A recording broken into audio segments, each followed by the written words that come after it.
안녕하십니까 피터팬 여러분. 통찰성령 성형외과 전문의 김찬호입니다. 반갑습니다. 오늘 주제는 쌍꺼풀입니다.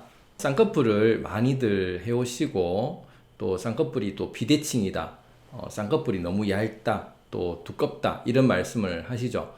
그런데 이게 술기자에 의한 테크닉도 있을 수가 있지만 자기 눈에 돌출 정도가 어느 정도 되는지 미리 파악해 볼 필요가 있습니다. 첫 번째, 쌍꺼풀의 비대칭입니다. 수술 전에 내가 비대칭 때문에 쌍꺼풀을 하고 싶다, 이런 분들은 이것을 한번 주목해서 보시면 좋겠는데요. 눈을 감고 손바닥을 이렇게 얹어서 눈이 튀어나온 정도를 비교를 해 보시면 좋겠습니다. 물론 미세한 차이는 구분하기 쉽지 않을 수도 있습니다만은 손바닥으로 눈 두덩이를 만져보면 오른쪽과 왼쪽이 튀어나온 정도가 다른 경우를 느낄 수가 있죠. 아니면 어떤 사람을 보고 자기는 눈을 이렇게 위로 들면서 직접 봤었을 때 내가 눈이 어느 정도 돌출이 되었는지 좀 봐달라 라고 할 수가 있을 것입니다. 그래서 한쪽이 눈이 좀 더 나오고 한쪽이 눈이 좀 덜 나왔다 라고 한다면은 그것 자체가 쌍꺼풀의 비대칭을 만들 수가 있는 것이고, 홑꺼풀인 사람도 눈 돌출 정도가 양쪽이 다르다면 쌍꺼풀의 비대칭이 만들어질 가능성을 미리 가지고 있다는 사실을 알고 계셔야 된다는 것이죠. 이것을 술기자가 수술하시는 의사 선생님이 돌출 정도가 다른데 쌍꺼풀의 대칭을 만들게 하기는 여간 어려운 것이 아닙니다. 눈 돌출 정도의 비대칭이 있다면 그것을 받아들여야 된다는 것이죠. 그리고 두 번째는 쌍꺼풀이 얇아서 나는 좀 크게 하고 싶다라는 분들은 내가 눈이 나왔는지를 한번 체크해 보시는 게 좋겠습니다. 그래서 눈에 어떤 볼펜을 대고 눈을 감고 있으면 코가 데이기 전에 눈 두덩이가 닿이는 부분이 있다면 그것 자체가 이미 돌출된 정도가 있다는 것이죠. 눈두덩이가 닿이지 않더라도 안경 쓰시는 분들이 속눈썹에 어떤 그 기름때가 계속 안경에 묻는다, 그래서 자주 닦는다, 그 자체도 눈이 돌출되어 있어서 그런 현상이 있다는 것이죠. 그러니까 이런 분들은 쌍꺼풀이 작다라고 했었을 때 실제 키우기가, 돌출눈이 있는 분들은 쌍꺼풀을 키우기가 쉽지가 않습니다. 그러면 이렇게 쌍꺼풀이 비대칭인 분이나 쌍꺼풀이 원래 얇은 분들이 좀 제대로 모양을 내고 싶다라고 한다면, 물론 정말 쌍꺼풀 수술을 잘 하시는 선생님들한테서 그 경험에서 나오는 부분도 있겠지만 가지고 있는 눈 돌출 정도를 좀 줄여놓고 할 부분이 있다라는 것입니다. 그렇게 해야지 쌍꺼풀 수술하시는 선생님이 대칭을 만들기가 좋고, 눈이 좀 더 꺼져 있어야지 눈을 좀 두껍게 서양인 눈처럼 만들기가 좋다는 것이죠. 눈이 나와 있는데 서양인처럼 해달라고 하는 것은 굉장히 어려운 부탁을 성형외과 선생님에게 하는 것이기 때문에 자기가 어느 만큼 눈이 나왔느냐에 따라서 그 부분이 쌍꺼풀 수술을 하기가 좋은 사람이 있고 어려운 사람이 있다.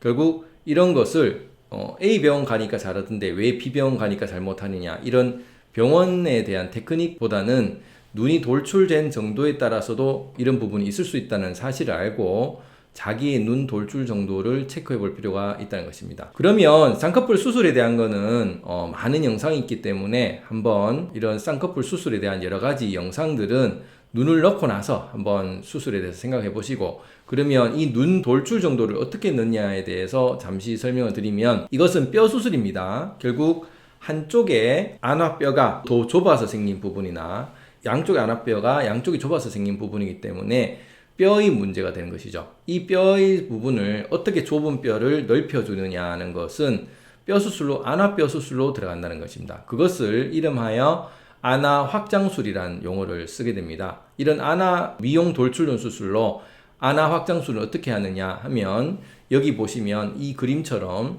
눈에 결막으로 이렇게 안쪽을 절개해서 흉터를 안 보이게 하고 안전하게 안구를 제껴서 뼈를, 공간을 넓히는 거죠. 그래서 안쪽 벽을 넓히고 밑에 벽을 넓히고 바깥쪽 벽을 넓혀서 세벽을 확장할 수도 있고, 눈에 모인 정도에 따라서 내벽과 하벽만, 아니면 외벽과 내벽만, 아니면 세벽을 전체 다 하는 정도로 눈 크기나 눈의 돌출 정도나 눈에 모여있는 정도의 동공과 동공 사이 거리에 따라서 그 벽을 좀 다르게 할 수 있다는 것입니다. 그렇게 해서 눈을 넣게 되면 약 전신마취로 30분, 길면 한 1시간 정도 안에 수술을 다 마칠 수가 있습니다. 그래서 바깥 절개를 할 필요가 없게 되겠죠.